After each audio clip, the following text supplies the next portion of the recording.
Good morning, folks. You've heard of the naked chef. Let me introduce you to the naked teacher. That's you, that's me, that's anybody who stands up here. Because you really are on your own. And you've got about 30 seconds to get people's attention. The first 30 seconds of your lesson is crucial. Because if you don't tell them what's in it for them, what is the purpose of this, then it's just stuff. You teach stuff. And you must never teach stuff. You've got to teach students and learners. Now, when you drive along the highway, you see the sign. It's elegant. It's simple. Teaching is simple, like this. Not easy. It's simple. Because in a nanosecond, I get it. Right? I mustn't go over this, otherwise I'm in trouble. Imagine going around the curve, and there's lots of them around here, and seeing this as the next speed sign. Right? And you go, God, what's happening? And there's confusion. And folks, I've been teaching 46 years now.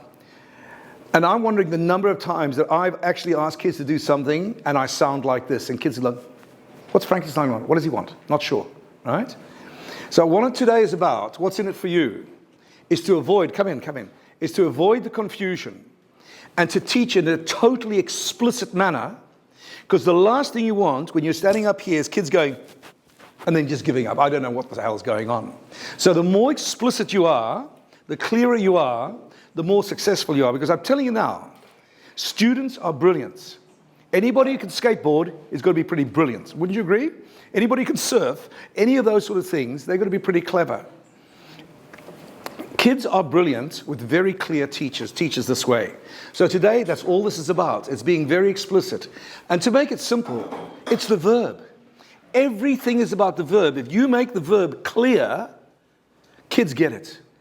And they love clear teachers. They love a sloppy teacher for about a week. One who never does any real work and forgets about the homework. But they begin to despise that teacher after a while because they realize they will get nowhere with that teacher. Whereas a teacher who's explicit, they're going to be behind. So folks, welcome. I hope you get something out of this. And there's two ladies I've met over the telephone. I'm Eric, and all the way from Yamba. All right, so thanks for coming. Now, we talk about over here foundation thinking and higher order thinking. Now, foundation thinking is really information and how to use it. But higher order thinking is about processing it and arguing, and it's risk-taking. And you're not going to get kids risk-taking in your class unless they feel safe. One way for them to feel safe is that regularly, throughout your teaching, throughout the lesson, kids think, yes, I got that. So learning should be like that.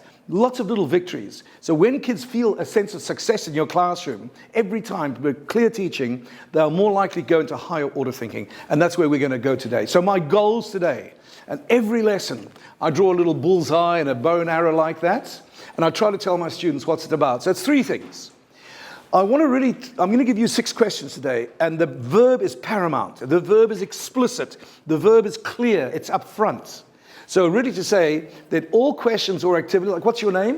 Michaela. Thanks, Michaela, is a question. And can you give me a timeline of your last movements over the last week? That is an activity, you see. So either a question or activity. If we use Benjamin Bloom, there's Benjamin Bloom over there. And if we use the verbs, they will know where they are. Secondly, to be explicit. The more explicit you are, the more successful your teachers will be, your students will be. And this will help you design questions in record time. Right? You could design 2 hours of work in about 4 minutes. Are you interested? 4 or 5 minutes.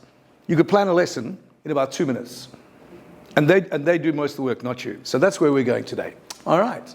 So if you open your booklet, and there's no right or wrong answer, in this little book where it says my main verbs, can you write some of the verbs you've used? For example, explain. Explain what this means. I'm sure everybody's used that verb. Who's got another verb that you might have used that you regularly ask kids to do? Create something, all right? So there's another one. If you can think of that one, let's see how many verbs we can put in. How many other verbs would you use as a teacher? Describe? Do you get them to describe something? What other instructions would you give where the verb is the key thing? Solve. Solve and calculate. Thank you, sir. Outline. Outline is a very good one too, because we'll be outlining today. Welcome, you've missed nothing. Ask them. Come and take a seat. Any other verbs? Thanks. Reflect. Reflect. And that's what today is about. And to reflect. Anything else? Discuss. Discuss is a big one. How do you get them to discuss successfully? Anything else, ladies? Argue for or against. So argue in a persuasive sense. Right, there's a booklet there, folks. So now, just be aware of the verbs you use, and that's what this is about, and we'll cover some of those. Now, I'm going to ask you, if you look at page 3, I've given you 6 questions or activities. One is, decide to what extent you are following a healthy eating program. By the way, Ros, is it correct that they will be doing a little mini lesson fairly soon? Yeah. So, what's in it for you today, folks? You're doing, what, a 10-minute, 9 minutes presentation? A 5-minute presentation. One question.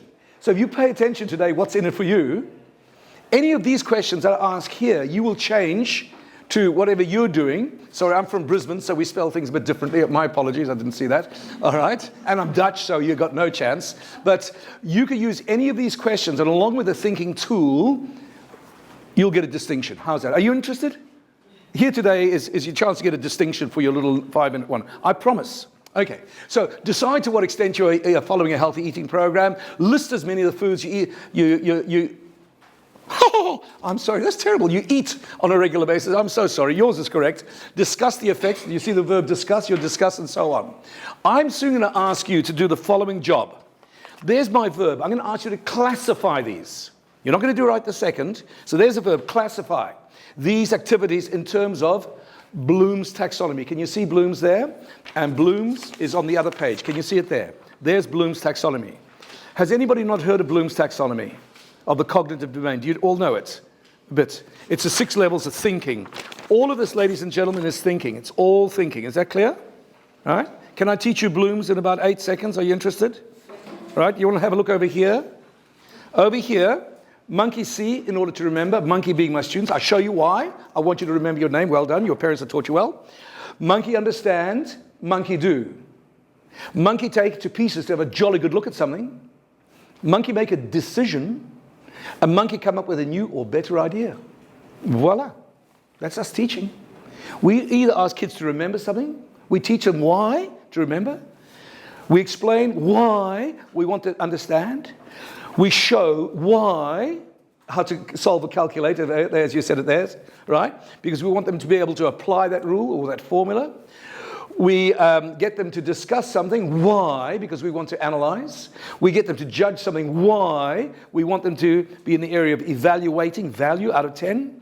And we get them to improve something, why, because we want them to design. Does that make sense? Right. Have a quick look at your 6 verbs at the beginning of your page, the front page. Your front page. Right. Somebody read me out a verb. Madam, what's one of your verbs? Your friend's one.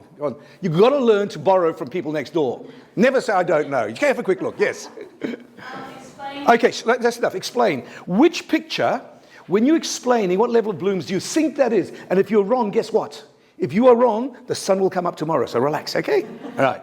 So when you explain, ask them to explain something. What does democracy mean? Which level of Bloom's do you think that would be? Understand. Absolutely, comma. Next one, what's the next verb? Invent. Which picture, which I haven't shown you the pictures yet. Which level of thinking is inventing? And clearly, give me another one. Argue. If you're arguing for something, you've got to buy the iPhone 6 or you mustn't buy it. Because it's no good, you're evaluating. You get the idea. So every verb will tell you where you are. Because I'm going to introduce you later to Mr. Majola. And what we're going to do, how we're going to do it, we're going to ask you to classify pair share. So in pairs or threes, you're going to have to work out these 6 questions. But before we do, let's talk about being absolutely explicit. Painfully so. Are you ready? Top golfer. You know him, don't you? Adam Scott, world champion, in fact. When he was a schoolboy, he was brilliant, and went along with Aaron Baddeley. And somebody went up to his dad, when he was 15 or 16, he said, oh, Mr. Scott, please don't take this wrongly, incorrectly, but I reckon it's time for your son to get a better coach than you. And the father, not having an ego, said, I agree. So he got a better coach. And the better coach said, show me how you hold the ball, the club. So he said, I do it like this. He said, I want you to be different. There's not a lot of difference from there to there. Can you do that? Can you put your hand like that? Like this on top, folks, everybody got to do it, right? And then just how do you say it? Overlap it. Now he said, if you do it like that, overlap the two fingers, you're going to get about 5 kilograms more power into your shot, an extra 20 meters down the fairway. So he tries it, a bit difficult at first. My gosh, it works. And he gets better and better under this new coach. Then one day, Greg Norman goes to him and he says, mate, I've been watching you. You are world class. I'm going to tell you now, you need another coach. But this coach is going to cost you $800,000 a year, plus all expenses, flying hotels, $1 million, and you're going to have to pay for them. But if you do that, it'll be a multiple of 10. You'll earn 10 times that. It's a risk, but believe me, I've seen this. So he gets the new coach, being a risk taker, like all us teachers, we are risk takers. Every time you stand up here, you are risking your reputation with your students. So never take it sloppily. And he looks at this, I don't like that. He said, what I want you to do, so can you go like this, please? And can you now go like this, please? And now can you interlock it? Lock it, actually dock it. And he said, if you do it that way, you'll get about another 8 kilograms, another 20 meters. And he tries, and sure enough, it works. Now, folks, one of the greatest compliments your students ever will pay you is to call you a pain in the ass. Sorry, in the neck, I beg your pardon, behind your back. She's such a pain in the neck. She keeps on saying, I must do this, I must do little things. It's the greatest compliment because it means that you care, right? And if you're not a sloppy teacher, like these coaches are not sloppy coaches, because dotting the I's, crossing the T's, using this sort of adjective, always using or double adjectives or something like that, will really convey something. Because if you're that sort of teacher that loves your topics so much and loves your students so much that you want them to be ultra successful, they will love you for caring and being explicit. Would you agree that's fairly explicit? So let's move on. Here I'm a teacher. This could be you standing up here. Anybody up here. I'm a teacher and I'm teaching stuff to kids, right?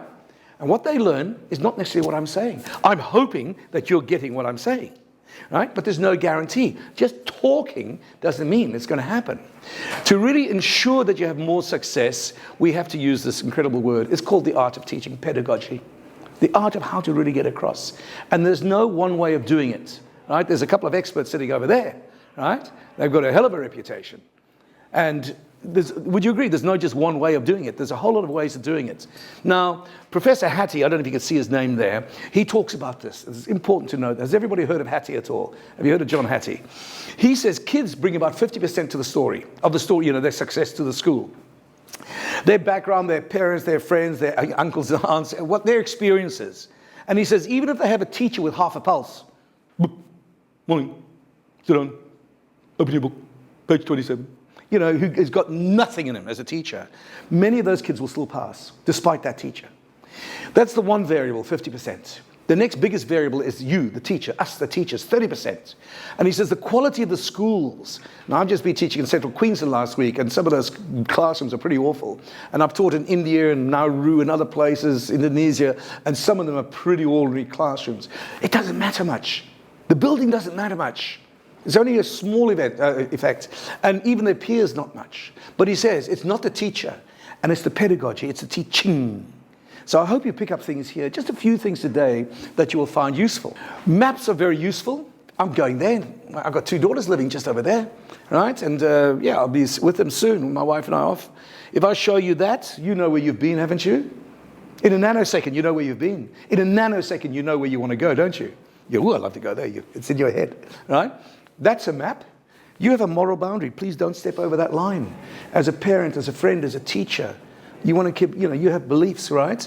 You have spiritual beliefs, ethical beliefs, and in families, you've got some people are closer, some are farther away. Same with careers and finance.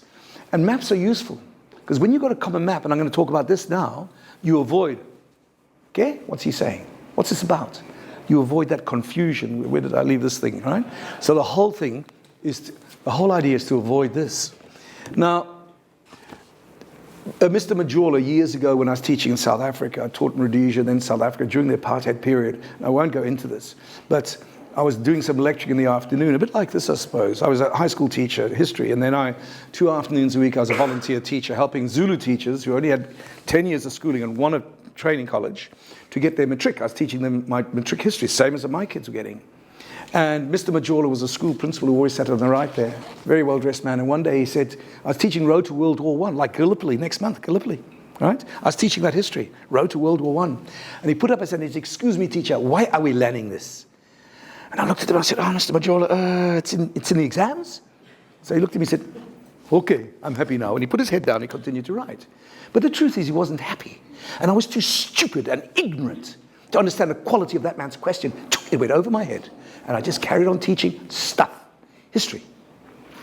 It was only much, much later when I came to this country in '87 and then I got involved in gifted and talented education. And I met a man who said something one Sunday and then the penny dropped, right? And I suddenly realized that is a very useful sign as a common language. And if we're talking about pedagogy, the art of teaching, having a framework, that's not the only framework, that's the one I love, is Bloom, Mr. Bloom, who came up with a taxonomy, the categories of how we think, levels of thinking, right? And he came up with this thing, right? And I could now understand what Mr. Majola's question is. Because his one question taught me more about learning than I reckon I taught him in a whole year of history. I was very lucky to get that question. But it took me 14 years, male, slow, right, for the penny to drop. I could say, Mr. Majola, why am I teaching? Right now, I'm teaching you the causes of, or the events leading to World War I. Why? Why are you teaching this? Because I want you to remember this. Right now, Mr. Majola, I'm explaining why Russia wanted a port not just in the Black Sea, but through Turkey into the Mediterranean. Why? Because I want you to understand. Right now, Mr. Majola, I'm showing you how the Treaty of 1837 between England and Belgium, and we're here in 1914, how that treaty, where England guaranteed Belgium's independence to support her if she was invaded, how that was now impacting after after the Franz Ferdinand, the assassination in Sarajevo, when Germany attacked Belgium, how this became now a world war. Why? Because I want you to see how this applies. Right now, Mr. Majola, we're looking at one document in real depth, absolute depth. Why? Because I want you to analyze. I want you to have a deep understanding. Right now, Mr. Majola, I've asked you a question, and you have to say yes or no and justify it, substantiate it with the information here. Why? Because I want to see that you can evaluate the situation. Or right now, Mr. Majola, I'm asking you how to rearrange the events so that World War I could have been avoided. Just like in the Ukraine, it hasn't become a big war yet. How to change the picture, change things. Why? I'm asking you to hypothesize. I want to see how creative you can be in understanding the interconnections of things. You see what I'm saying? So, ladies and gentlemen, before I get to your 6 questions, we've done 2 things with Bloom's. Bloom's taxonomy means 6 levels of the cognitive domain. Cognitive is a fancy word for processing information. Hopefully you're making sense of my words, right? That's cognition means, how to make sense of information, right? We've done 2 things. He talks about remember, understand, apply, analyze, evaluate, design. We have added a picture and an expression. A picture and an expression. And I was teaching in primary schools last week up in Mara, Billawheeler, Baralabar, and I teach this to 3-year-olds, not 3-year-olds, sorry, grade 3s, year 3s, and they get it. So I teach with that right next to my wall the whole time, my whiteboard. So let's have a go, and then we're getting into some activity. When I start teaching or explain, I will act like an internet database, like you went into your internet database and remembered your name, your Google, it's here, okay? So I will act like an internet database to recall facts, information, data. And I should have had this in blue. They're my verbs, list, define, match. Later, I will ask you to act like an internet database and give me the information back. Next, and often together, I will act like an expert or an aha bubble. I will show you that I can understand words, concepts such as democracy, pedagogy, cause and effect. So if you keep insulting this lady over here, just even raising your eyes when she speaks, the effect is her self-esteem goes down and her arm stays down, you see? Okay? And reasons for, like washing hands before food. All right? I will explain, classify, interpret, comprehend. These are some of the verbs I will use. Later, I'll ask you in your own words to explain to me what democracy means. Monkey see to remember, monkey understand, tick, tick, now monkey do. So I always model as a teacher, so will you. I will act like a formula or a new skill set. I will show you how to do something, calculate, solve, plot, all those things, dance, play basketball, hook shots, right? And I'll ask you to do this in different situations, to apply it. And later I'll ask you to demonstrate to me that you can do these things, especially in different situations. Monkey see, monkey understand, monkey do. You feel comfortable with that? Too much of our teaching is there, folks. There's the danger. Sometimes up to 100% of a lesson is just those 3 levels without us realizing it. So, if I consciously want to go to higher order thinking, consciously, by using the verb, these are the verbs, I will act like a magnifying glass. So whatever I'm looking at, like water or friendship or the problem in the Ukraine or teacher training, right? Whatever the topic is, I'll break it up into all its component parts. And some kids will see more component parts than others. So this is where you differentiate the curriculum. By the same question to the whole class, some kids will come up 20 concepts within idea components to democracy. Others might only come up with 5 or 6. It doesn't matter. But you're not holding people back. You're allowing people to flourish.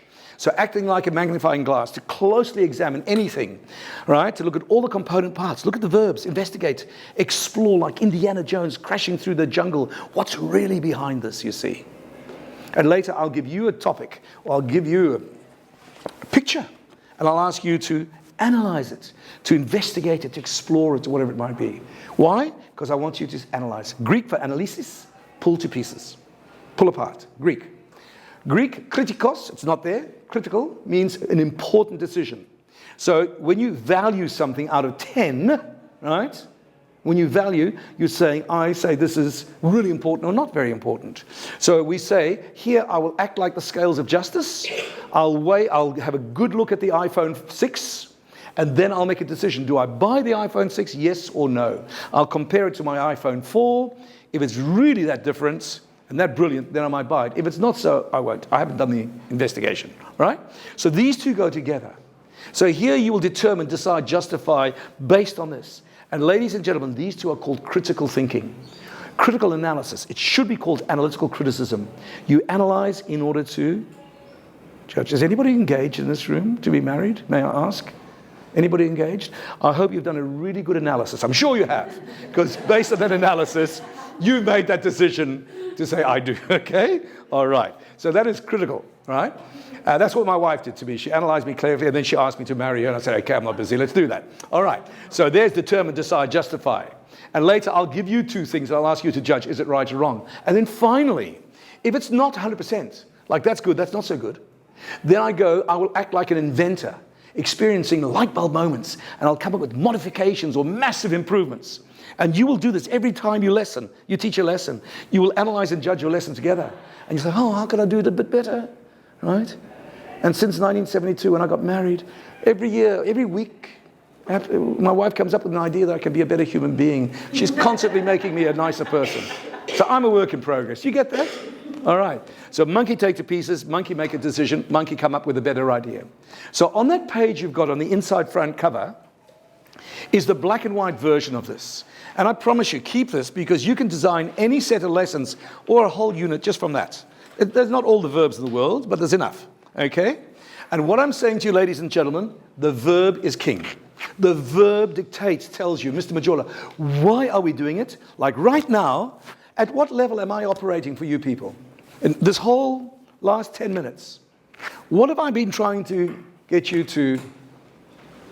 This little talk about blooms, what has been the gist of my last 5 or 10 minutes? Understand. I wanted you to understand. Okay? And soon I'm going to get you to apply it. All right? Okay. Well done. Thank you. So, folks, I'm telling you now, the verb, Mr. Majola, why are we learning it, does this. Can you get a pen, please? Grab a pen. Can you get a pen and write the word why, W-H-Y, why, above this column? Can you see this? This is the why column. So, Mr. Majola, why are we learning this? The why, who's not got a pen? You all got a pen, right? The why is either I want you to remember or to understand or to show me or to pull to pieces or to judge it or to come up with better ideas. Is that clear? The next one is what. What do I ask you to do? These 2 columns are the what columns. Because you can use a verb or these sentence starters, like what is your name, is a question. That's what I'm asking you to do. I'd like you to discuss being a student at this university. Discuss is over here, analyze. So that's what I'm asking you to do. And my favorite word apart from Shiraz is, what do you think? Why, what, and how. This is the how column. And folks, when you ask a question with all 3 there, it's a good explicit question like this. Is that clear? And that's what I'm going to demonstrate. But first, I have to test you. So, what we're going to do is classify, pair, share. So ladies and gentlemen, here are 6 questions. Opposite you, opposite that page, right, is your blooms. So you don't even have to look up here. So if you hold the 2 pages open like this, if you hold this like this, classify means do not talk. So on the right on page 3, can you see, you've just got to write the word remember or just REM. There's 1 at each level of blooms. You do not speak. When you've got all 6 ready, and there's 1 at each level of blooms, put your pen down. Why? Not because I'm an authoritarian person. You're just letting your pair know that you're ready. When you're both ready, then you talk about it. You pair up, and you swap notes, and you can change if you wish. And you work as a 3 there. And then share, you tell me or I'll tell you. Okay, off you go. Look at the verb. Which picture does each question ask you to act like? Clearly? Can you underline decide? Just get used to the verb, folks. It's about the verb. So if you're deciding to what extent you're following a healthy eating program, what level of thinking is that? Evaluate. You're clearly judging. All right, that's evaluate. All right, if you've got it wrong, just fix it. Next one. What's the verb number 2? Number 2. List. Underline list, please. When you're listing something, which picture are you acting like, or which level of blooms is that? It's remember. Right. Number 3 says discuss the effects of. The verb is discuss. When you're discussing, you're looking, you're exploring. What level is that? Analyze. Okay. The next one, 4, is, the verb there is clearly classify. Like chairs and tables, classify. All right? When you're classifying, what level of blooms is that? Understanding. You're understanding that goes there, that goes there. Very simple. Now, what's the verb in number 5? Plan. Plan or design. Right? So clearly that is at the design level. Right? And then finally, try to work out or predict. Now, I threw a curved ball there a bit, but that must be. Which one haven't we done? Apply. Okay. This leads to this. Okay. Are we ready? Now, whoops. Let's have a look here. So there we are. There's your answers, ladies and gentlemen. Now, remember your 5 minutes of fame coming up how soon, Ros? No, they're 5 minutes when they go to their 5-minute mini lecture. Oh, okay. You see, any of these, you could do this. I'm going to give you 6 questions now. With the why, the what, that's the what, and the how. That's the why, that's the what, but I haven't given you the how, the tool. Because you see, as a teacher, I can say to you, here's a piece of paper. Can you please list as many foods as you eat? Here's a piece of paper. Can you explain why something is? Here's a piece of paper. Off you go and show me. Here's a piece of paper. I want you to discuss something. Now, there's a balance in life. Normally you have 2 things for balance, but you can have a 3 balance as well. And in questions, I'm saying that you need the why, Mr. Majola's question, the what, and the how. And that's what I want to show to you. Okay. So there's the why. In your head, every time you ask kids a question, or you write an assessment or assignment, if somebody says to you, Mr. Majola, who sits here, Eric, why are you doing this? I'll always say, Mr. Majola, I want to see that they can remember or to understand and so on. What are you asking to do? Well, I'll tell them. And how are you asking to do it? You don't always have to have a how. You don't need a how to remember your name, all right? You don't. Okay. Now, I'm from Africa a little bit, and in Africa, people do this sort of thing, and they look for the big 5. Now, imagine that's you as a teacher. What am I teaching? All the stuff you got to teach. Phys ed. I'm going to teach this. I'm going to teach this. You're looking for the important stuff. But we overemphasize the stuff, the content. We overemphasize that. Because the really important thing that we should be looking for could be somewhere else in this picture. Right? It could be behind you. There it is. Right? Because you see, it's the verb. The verb is the why. We teach the what far too much. Boring. Boring. I'm sorry. It's just content, content, content. I'm not saying there's no value in knowing lots of stuff. It's great. But it's really important is the why. So in the end, ask yourself this question. Now, you get this whole PowerPoint. It's already on this thing, and anybody can have it, and you can use it in any way you like. Which picture am I asking you? When I asked you that question, what is your name? All I wanted to see what you could remember. If I said to you, why are you called that? You'll say, oh, because my grandmother was that, and my mother loved my grandmother, blah, blah, blah. That's why I'm called that. Aha, I understand, right? And your name, what again was it? Michaela. And you know what Michaela means, don't you? It means a very fiery person that energizes people all around them. So do you live your life that way? Does she? Does she energize people? Is she full of energy? Yeah, you're living up to you. I just made that up, by the way. All right. So, to what extent, can you discuss your name, Michaela? Because it's unusual. I want you to talk about the pros and cons. Analyze. Okay? Michaela, out of 10, do you like that? How much do you like that name out of 10? Seriously, I'm sorry to pick on you. I won't do it again after this. Out of 10. Come on, give me a number out of 10. To what extent do you like? 10. You've just evaluated. So I asked you, which picture was I asking you to act like it? And Michaela, if I ask you to redesign the name slightly, it would become Michaela the what? Just modify it slightly. The gentle at times, or something like that, you see. So, folks, what I'm trying to say is the why is this, the cognitive outcome. That's the why. Can you go to your first page now, page 3. Now, I'm going to do the balance. This is where we're going to look at the why, the what, and the how. Let me show you here again, please. The why is one of these levels. The what is a question or an activity with a verb. Every question's got a verb in it, should have, or the sentence starters. And the how is here. I repeat, I could say to you, list all the foods you eat. Here's a piece of paper, off you go. And you'd be fairly successful, wouldn't you? But what if I gave you a simple tool called the alpha ladder? Right? A is for apple, B is for bananas and berries, C, don't do berries. C is for carrots and things like that. You know what I'm saying? It's a memory aid. Because a blank piece of paper doesn't jog your memory. It's blank. Do you think that most kids would be more successful if they said, foods, A for apple, A for what else? Artichokes and so on. B for bananas and beans and so on. C is for carrots, and you could put 3 or 4. That is it. I've just given you a little bit of one. Can you see that? I've just given you a few letters. Look at this. In our diaries, now our teachers' diaries, we've got primaries of that, they are full of stuff. They're related to the Australian curriculum wherever possible. This one isn't. There's a code. So here you got a 3-column alpha ladder. So if you're teaching musical terms, acoustic, and the student meaning, there is no symbol there. But for beat, the timing of the song, and that's an example of a beat. Right? Crescendo, getting louder, and that's what means getting louder. I would have thought that was getting less. Anyway, I don't know music at all, and I'm sure that's correct. Crochet, right? Is that what you say? Crochet? Crochet. Oh, crochet. Oh, so it's not doing that part. Okay. I thought you use your drumsticks for making jerseys. All right. Hold for 1 beat, and that's the sign. So you see, they can be more complex than just one place. All right. Here in maths, now you see there's year 5. So that's from last year's diary. Okay. A, the measure, a definition, word definition.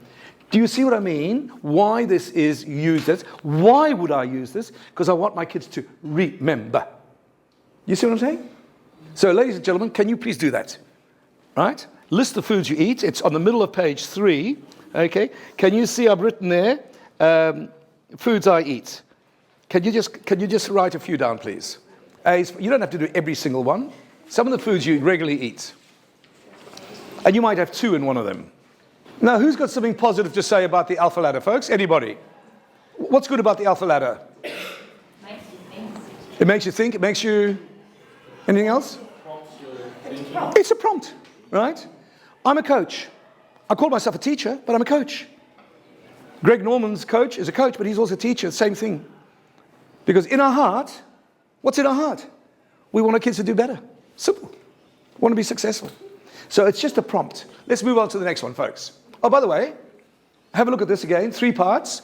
Why did I ask you this? To see what you remember. What did I ask you to do? List the foods you eat. And how did I do it? Alpha ladder. You see the balance? There's no guarantee with a blank piece of paper you'd be as successful. Now, the next one says, understands. Now, I'm asking you to classify the foods you eat into the major food groups. And I'm going to use something called a fishbone diagram. Can you see the next one you got there? Now, the fishbone, you can use at just about any level of Bloom's taxonomy, not really evaluate. And you could use it for design, actually. You wouldn't use it for evaluate. But what you do is on the spine, you put what your topic is, in this case, transport. And then you say, right, transport is made of planes, taxis, bus, trains, trams, boats. And within each category, let me classify it. They belong to the class. We class them into this category. You see what I'm saying? Simple one, isn't it? Now, what if the next unit you write, or you teach, the next time you go to school, what if whatever you're teaching, you take one of these and you write the name of the unit just to help yourself. And then you write the major areas and then the subsections. And what if when you really do become a teacher, every unit, You just let your kids know.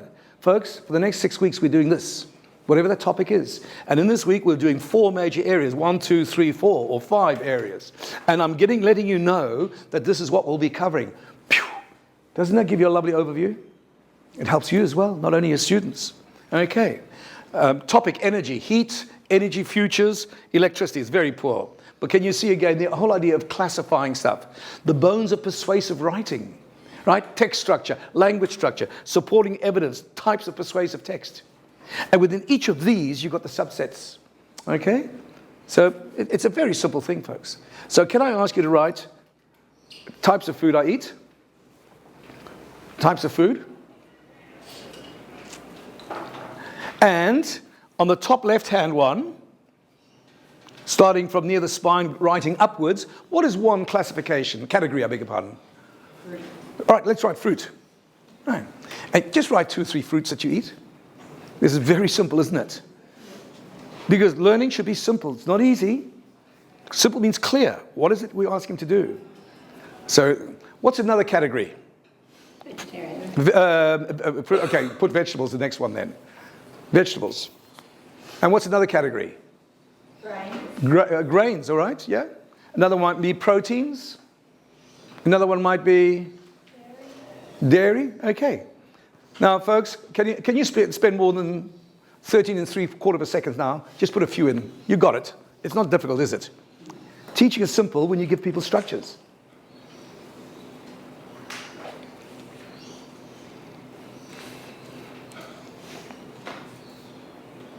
Remember the little picture of the kid, success? Imagine giving this to your kids and they fill out every single one within a few minutes. How successful do they feel now? Silly question. How many of you know what a ladder is? Yeah? How many of you actually walked up a ladder? You use it. Was it difficult? No. Was this difficult? This is a ladder. It's a scaffold. That's all these things are, scaffolds. But if kids haven't got it, they haven't got it. If they have it, they have it. Now, let's move on, guys. I'm in a hurry. I've only got 20 years left, so let's move. All right. Top of the next page. All right. So, predicting eating too much sugar. Excuse the English, but I'm not English. All right? So, predicting what would happen if you eat too much sugar. Now, here we use what's called a cause-effect map. You can use a cause-effect map for there and also for there. You see, I want you to write in the middle box, eating too much sugar, or too much sugar, meaning in your diet.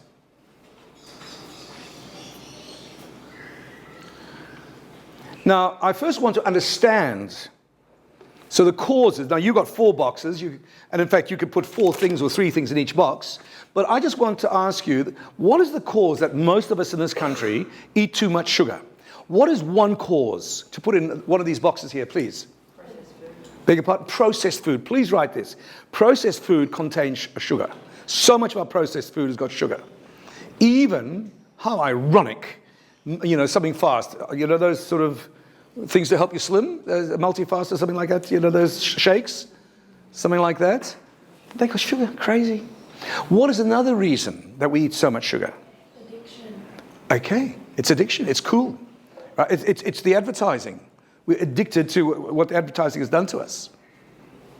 Where do we have so much sugar, folks, apart from water? All the soft drinks, right? The soft drinks. There's so much sugar in the soft drinks. All right? Now, what I'm asking you to do is what are some of the sub-effects? So if you have too much sugar on your body, you see, folks, remember your 5 minutes. You could stand there and go, blah, blah, blah, blah, blah, blah, blah, blah, blah, blah. Vomit onto people's notes, right? The vomit dribble method of teaching. I used to be brilliant at that. And then I asked a question, all this vomit would come back to me. It was beautiful because it was my vomit, all my stuff. You see, I didn't even think. I just gave it. But imagine, say, folks, there's a real problem. We've got too much sugar. What causes it, and what are the sub-effects? Now, I'm going to ask too much sugar. I'm going to ask you one cause, as you said, too much processed stuff. Good. What is one sub-effect? Obesity, and all the things to do with it. Now, you got it? So for the next 4 minutes, you keep quiet, or 3.5 minutes. You let your students in your mini lesson do this, which you're going to do now, and then the last half minute, you get some feedback. Off you go.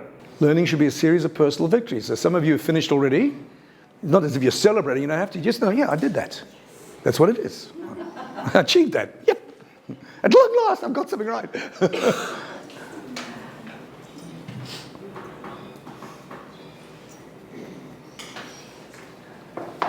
So folks, you can plan for this 5-minute thing in under 1 minute. You choose a verb, right? Explain what happens, or something like that. When this happens, you choose a strategy, just make sure you can do it, and that's it. And then you do what I do. You bring the blank, you ask the question. You might ask them, what level of thinking is this, so that they know what I'm asking you to act like. You have one example, and then you keep quiet for 3 minutes. And now, I'm going to ask, what are some other sub-effects? Let's go. End of my 5 minutes, my last 30, 40 seconds. Obesity, and with obesity comes what? Type 2 diabetes and a lot. And so let's talk about the heart. There's the heart pressure, blood pressure, blah, blah, blah. What else happens? So, beg pardon? The whole diabetes comes back up there, yes. And? All right. The thing called death, yes, that's pretty final. All right? And of course, there's the skeletal problems with the bones, the weight, and all. You know, so can you say, there it is. Now imagine you had a little half page of notes in 5 minutes, and you asked your students, so you prepare a little report on something like that, say, right, quickly read that, and from that, fill it up. Look what you've done. All right? Again, all of these things, can you see how visual these are? We're not talking long sentences. We can make the sentences later. This is a brainstorm. They're all brainstorms. That's all they are. Collect information, collate it. Collect it, collate it. Not just by paragraphs, which are difficult to read, but that makes a lot of sense, doesn't it? Okay, well done. Thank you for that. Right? If you're talking about, I meant to show you some examples. Industrialization, I'm sorry about this. Again, you see, again, there's the Australian Curriculum Code. So things causing it, and then the effects of industrialization. The effect is increased by immigration to Australia after World War II. What were some of the causes? Desertification, things turning into deserts. What are some of the causes of deserts? And then what are some of the sub-effects of deserts? What a simple way to look. Teaching is simple. It's not easy. It's simple. Kids will love you for this sort of thing when you try to teach a bit more. Bike accident, instead of a whole police report, type up, bang, bang, bang, bang, cause that, sub-effects. Bullying, bang, bang, bang, bang, sub-effects. Loneliness, bang, bang, bang, bang, sub-effects. All right? Anything. Whatever you want to discuss, what are the causes, what are the sub-effects? Aha, I get it. All right? All right, so that's where we're supposed to finish. So let's look at the next question, all right, which is also on page 4. So look at the what I'm asking you. Discuss the use of the healthy food pyramid in your diet. And of course, we don't use the healthy food pyramid. This is my old one, I realize now. It is called the Australian Food Guide Standards, I think. Right. So discuss the use of the Australian Food Guide Standard. Discuss means have a jolly good look at it. In other words, what level of thinking is that? Well, we don't know, right? Well, what level of thinking is that? Yeah, so if Mr. Majola says why, it is analyze. Okay. We're going to deconstruct this question now, folks. Have a good look here, please. What did I ask you to do was to discuss the use of the healthy food pyramid. That's what I asked you to do. So that's the why, that's the what. But folks, there's no how. If I gave you a piece of paper and said, discuss this, how well would you do? And I don't know how well you'd do. But if I say, okay, if I know it's analyzed and I've used the word discuss, I'm going to choose a strategy, a tool, as a graphic organizer, that's all these are, from there. And therefore, up until then, it's not explicit. It's not clear enough. So it's not balanced. There's no how. Can you go to look at this one now? This is called the extended PCQ. Can you see over here? The PC, you can't see it, but it's over here somewhere. Pros, cons, and questions. Is that clear? Pros, cons, questions. That's what PCQ. Plus, minus, interesting as well if you're de bono sort of person. All right. Pros, cons, and questions. Now, can I ask you at the bottom right-hand corner, can you see the bottom box under questions? I'm just going to dictate some question stems to you. What is a question? What do you mean by questions? Can you write this down, please? So at the bottom right, what if ... I'm going to give you at least 4 in that box. So an example of a question is what if ... and you finish it off. Or, next one, it could be I wonder ... These are examples of questions. Pros are good things, cons are not good things. But what does a question mean? Another one, could/should ...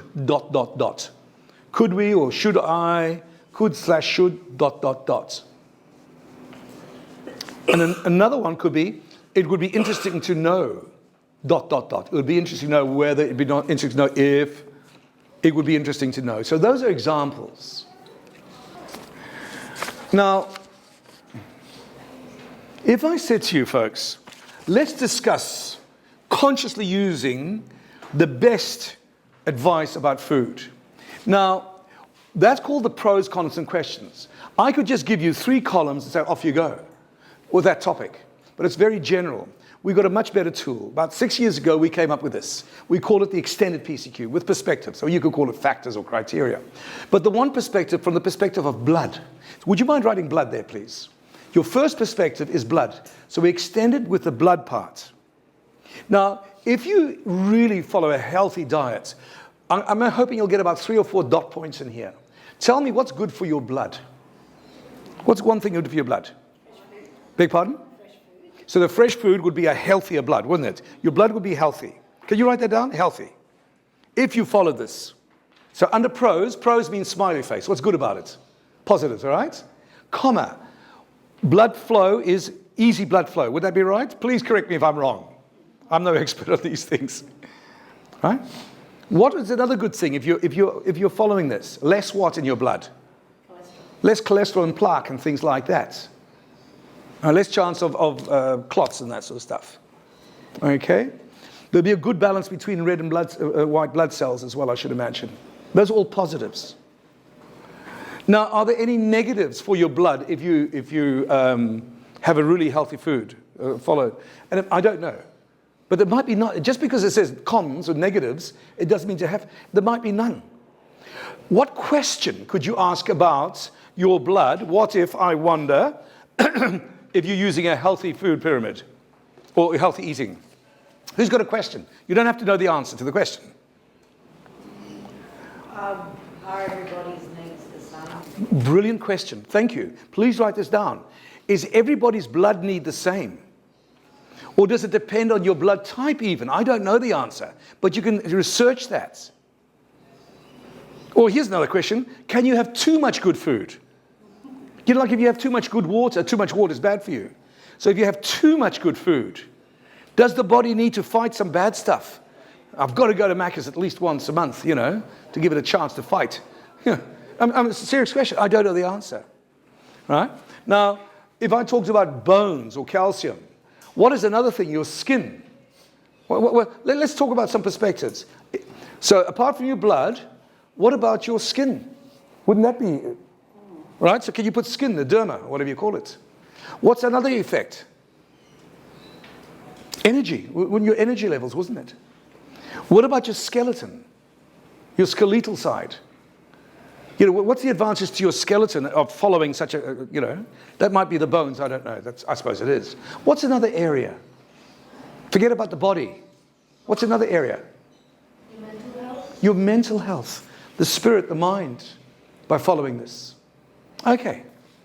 Now, here are a few more examples. Here was a NAP plan, a disastrous NAP plan question.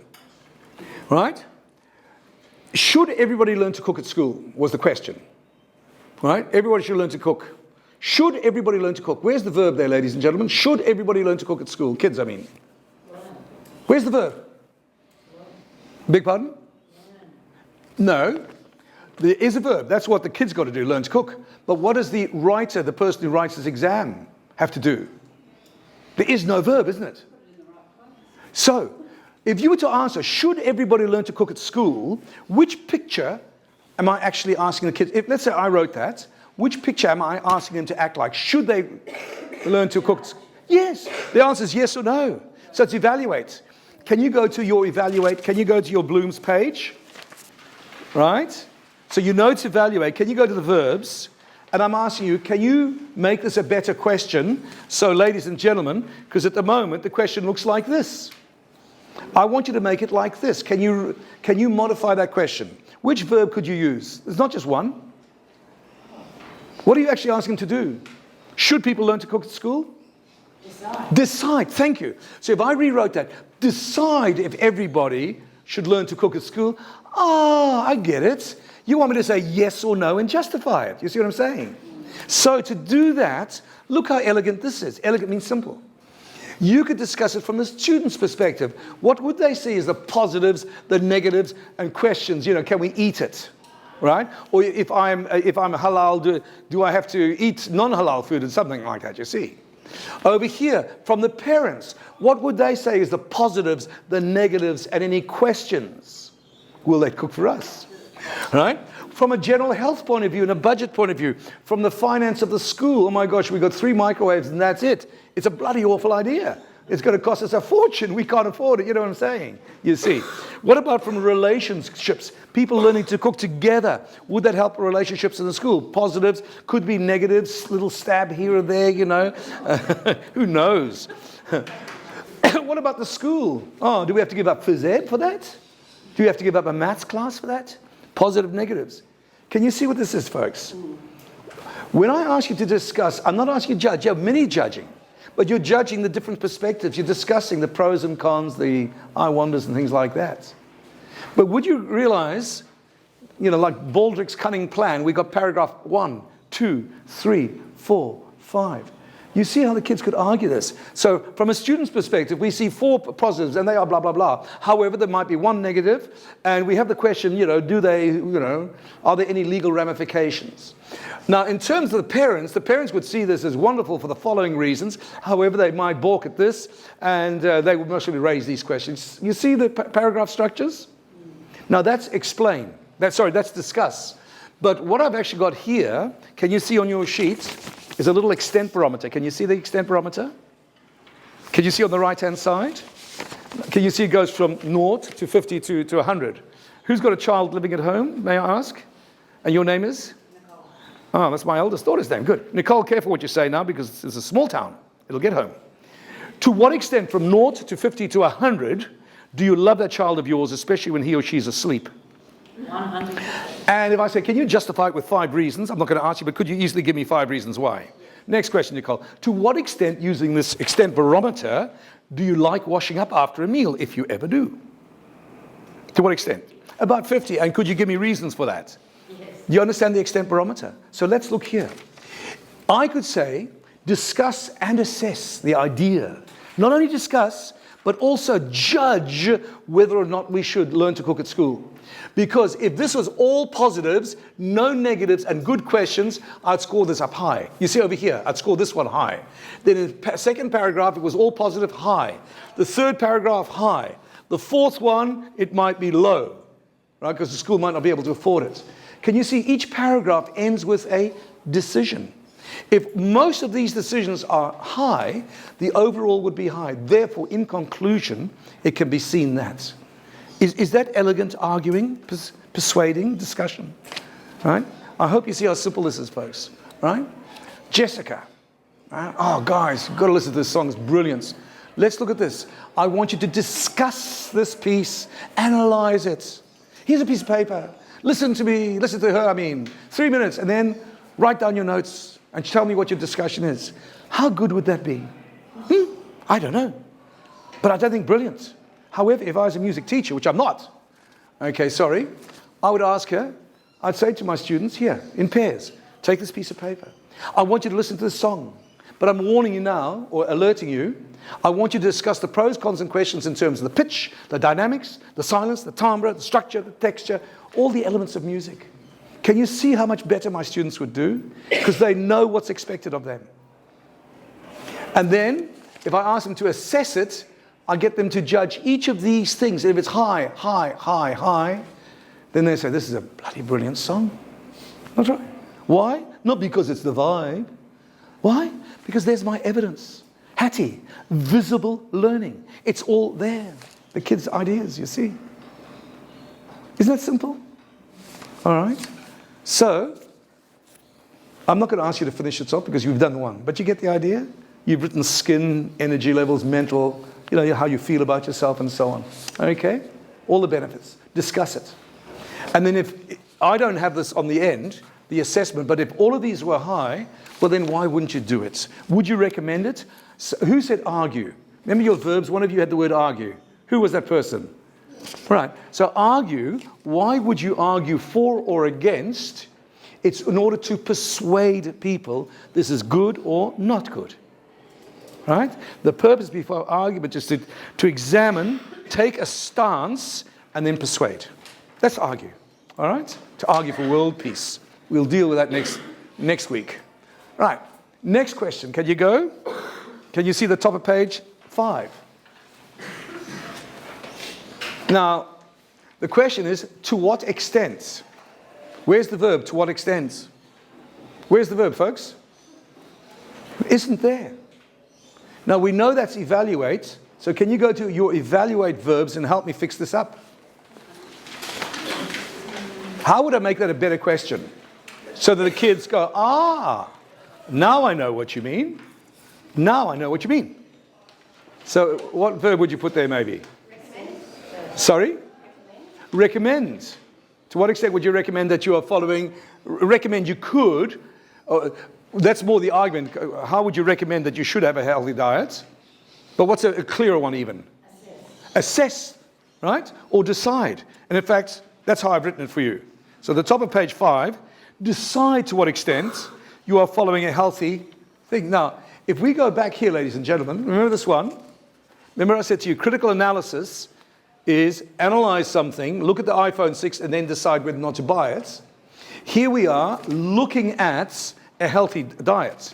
Now, if you'd done this whole analysis, you know, blood, skeleton, weight, mental health, skin, and, you know, all the other parts. And can you imagine if most of it was prose, right? And this is you're talking about yourself, and you know you're doing that. Can you see the extent barometer over here now? All the good things you're doing would come up here, not so. Isn't that right? If you're eating all these good foods and these things are happening to you, and if there's hardly any bad things happening to you because of this, to what extent are you following a healthy eating program? There's your answer. Can you go back to page 1? Remember the alpha ladder? I know you didn't do it fully, right? But if you were to look at all those foods you were eating, remember the alpha ladder? Let's say you had a full alpha ladder, and you knew which ones of those were healthy and not healthy.